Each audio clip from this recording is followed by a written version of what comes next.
Dear students, welcome back. आज के lecture में हम आर अगोर की बुक में सोयल मैकेनिक्स का जो चैप्टर है उसके क्वेश्चन नंबर 21 से लेकर क्वेश्चन नंबर 40 तक कवर करेंगे। तो स्टार्ट करते हैं। क्वेश्चन 21 में दिया है कि वॉल्यूम ऑफ वर्ड्स के साथ में अगर टोटल वॉल्यूम का हम रेशियो लेते हैं तो उसको क्या कहते हैं, तो ये पोरोसिटी होता है, तो ऑप्शन ए हो जाएगा। क्वेश्चन 22 में दिया है कि वेट ऑफ वाटर के साथ में अगर हम रेशियो ले रहे हैं वेट ऑफ सॉलिड्स WW/WS, तो ये होता है वाटर कंटेंट। क्वेश्चन 23 में दिया है कि ये गिवन वॉल्यूम है, उसमें जो सॉइल सॉलिड्स का वेट है उसके साथ हम रेशियो लेते हैं equal volume of distilled water. एक वॉल्यूम है तो उसमें जितना सॉइल मास आया उसका वेट है, उसके साथ रेशियो ले रहे हैं उस वॉल्यूम में जितना वाटर आ पाएगा, वाटर फिल करें तो उसका जो वेट है, तो इनका रेशियो होता है, स्पेसिफिक ग्रेविटी होता है। इन जनरल जो स्पेसिफिक ग्रेविटी की डेफिनेशन होती है वो ρS/ρW होती है। ρS हो जाएगा MS/VS MW/VW। अगर VS और VW सेम है, इक्वल वॉल्यूम का हम वेट ले रहे हैं दोनों केसेस में, तो ये सेम है, तो G इक्वल हो जाएगा MS/MW को। इसी को अगर ऊपर नीचे G से मल्टीप्लाई कर दें तो ये WS/WW हो जाएगा। क्वेश्चन नंबर 25 में दिया है कि वॉल्यूम ऑफ वाटर है, उसके साथ में हम रेशियो ले रहे हैं टोटल जो वॉइड्स हैं उसके वॉल्यूम का, volume of water upon volume of voids. तो ये रेशियो होता है, ये होता है डिग्री ऑफ सैचुरेशन। ये रिप्रेजेंट करता है कि कितने वॉइड्स हैं वो वाटर से फिल किए हुए हैं। अगर कंप्लीटली सैचुरेटेड सॉइल है, कोई भी एयर वॉइड्स वहाँ पर नहीं है, तो एस की वैल्यू 100% हो जाती है। क्वेश्चन नंबर 26 में दिया है कि वॉल्यूम ऑफ एयर वॉइड्स है divided by total volume of voids VA/VV, तो ये होता है एयर कंटेंट, तो ए हो जाएगा। क्वेश्चन 27 में दिए है कि void ratio, specific gravity, water content, degree of saturation, इनके बीच में क्या फंडामेंटल इक्वेशन होती है, तो ये SE=WG होता है। काफ़ी फ्रीक्वेंटली ये यूज होती है, तो आपको याद रखनी है। ऑप्शंस में यहाँ पर ऑप्शन ए आंसर हो जाएगा। क्वेश्चन 28 में दिया है कि रेशियो लेना है हमें दो टर्म्स का।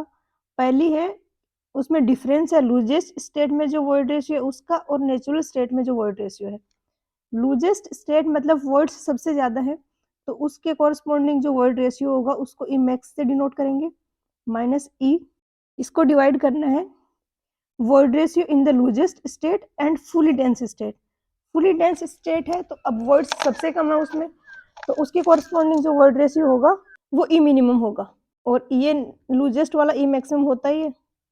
तो इसको क्या कहते हैं, तो जनरली हम डेंसिटी इंडेक्स टर्म इसके लिए यूज करते हैं, बट डिग्री ऑफ डेंसिटी और रिलेटिविटी भी बोला जाता है इसको, तो डी होगा। क्वेश्चन नंबर 29 में दिया है कि air content, degree of saturation और वॉइड रेशियो के बीच में फंडामेंटल इक्वेशन क्या होगी। तो एक तो ये इक्वेशन दी है, ये Na के लिए दी है जो होता है परसेंटेज एयर वॉइड्स, तो ये करेक्शन करना है, यहाँ पे एयर कंटेंट की जगह परसेंटेज एयर वॉइड्स होगा जिसको हम Na से डिनोट करते हैं। तो यहाँ पर भी AC जहाँ पर आ रहा है उसको Na से रिप्लेस करना है, और Na होता है VA/टोटल वॉल्यूम। अब हमें S और E की फॉर्म में इक्वेशन को मॉडिफाई करना है, तो एक तो जहाँ पर भी E की फॉर्म में इक्वेशन को मॉडिफाई करना हो वहाँ पे VV है वो डायरेक्टली E के इक्वल हो जाए, इसलिए हम VS को 1 ले लेते हैं। तो एक तो ये यहाँ पर रिप्लेस कर देंगे, दूसरा VA आ रहा है ऊपर, बट इक्वेशन हमें S की फॉर्म में चाहिए, और S की इक्वेशन आती है उसमें आता है VW, तो VA को VW के टर्म में लिखेंगे। जो भी वॉइड्स हैं उसमें या तो एयर है या वाटर है, तो VA प्लस VW इक्वल होता है VV के, और यहाँ से VA आ जाएगा VV माइनस VW, और VV की जगह हम E रख देंगे, तो E माइनस VW अपॉन ये टोटल वॉल्यूम है, इसको भी हम ब्रेक कर सकते हैं VV प्लस VS, सॉलिड्स का वॉल्यूम प्लस वॉइड्स का वॉल्यूम, तो नीचे भी ये रिप्लेस करेंगे तो ये आ जाएगा।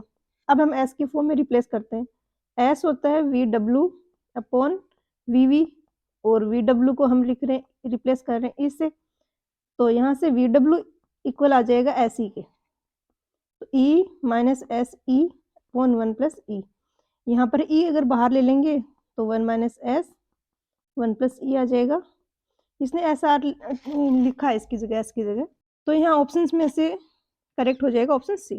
क्वेश्चन 30 में पूछा है कि specific gravity, dry density, unit weight of water और वॉइड रेशियो है, इनके बीच में फंडामेंटल इक्वेशन क्या होगी?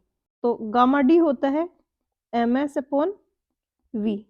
ई की फॉर्म में इक्वेशन है तो क्या करेंगे, वीवी को ई के इक्वल कर देंगे और वीएस है वो 1 ले लेंगे, क्योंकि ई होता है वीवी/वीएस, वीएस 1 होते ही ई वीवी के इक्वल हो गया। और नीचे इसमें टोटल वॉल्यूम होता है, तो टोटल वॉल्यूम को हम ब्रेक करके लिख सकते हैं वीवी प्लस वीएस। एमएस को हम क्या लिख सकते हैं, जो रो एस है उसके साथ में वी एस से मल्टीप्लाई कर दें, मास डेंसिटी इंटू वॉल्यूम, तो मास आ जाएगा।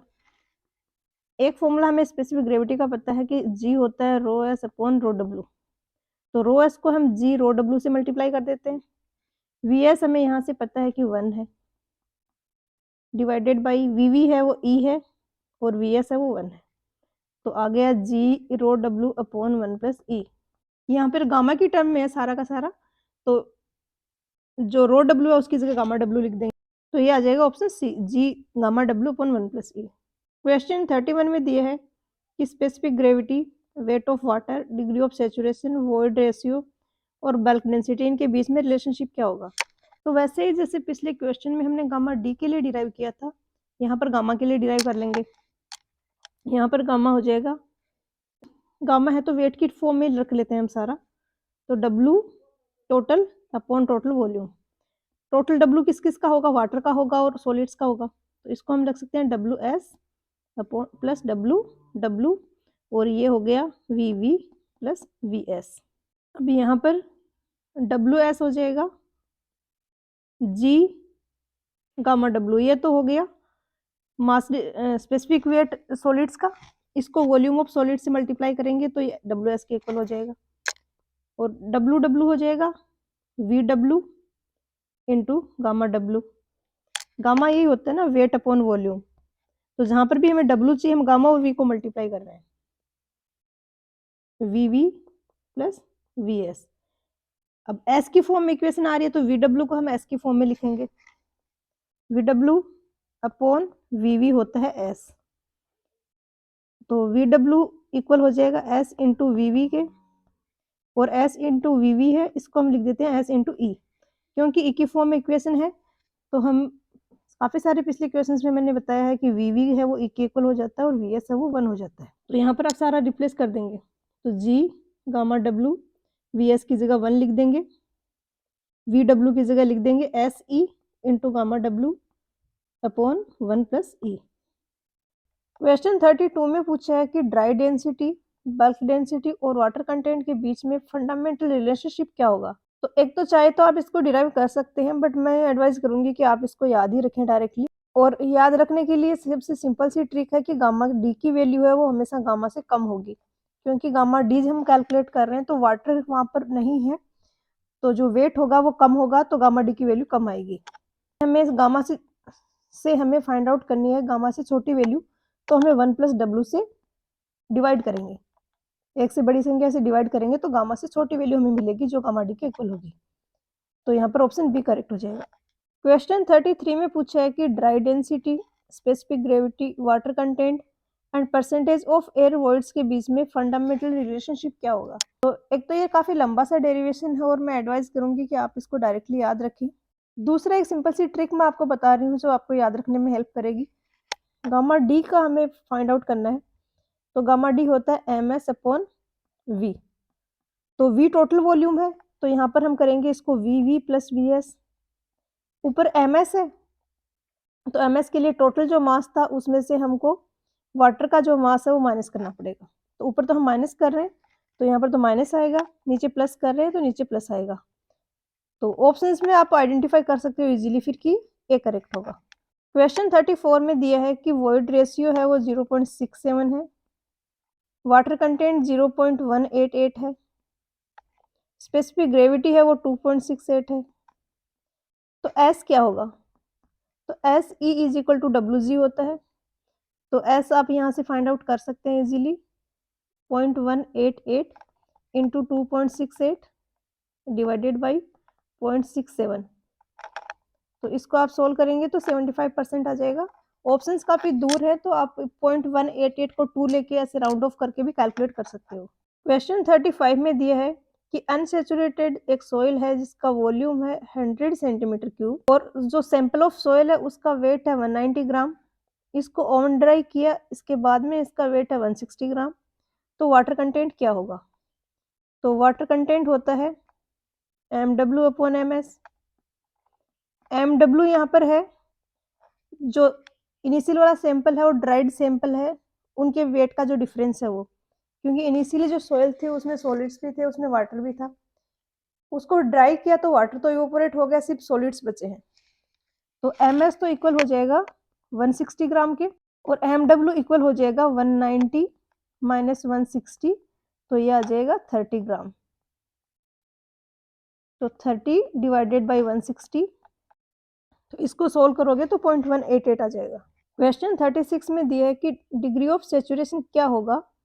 एक नेचुरल सॉइल डिपॉजिट है, उसका वाटर कंटेंट 15% है, स्पेसिफिक ग्रेविटी 2.5 है, वॉइड रेशियो 0.05 है। तो यहाँ पर एक तो करेक्शन करना है, ये 0.05 ना होके 0.5 है, 0.5 भी लिख सकते हैं जैसे। ये है यहाँ पर वॉइड रेशियो, तो सिंपल ये फॉर्मूला लगाना है।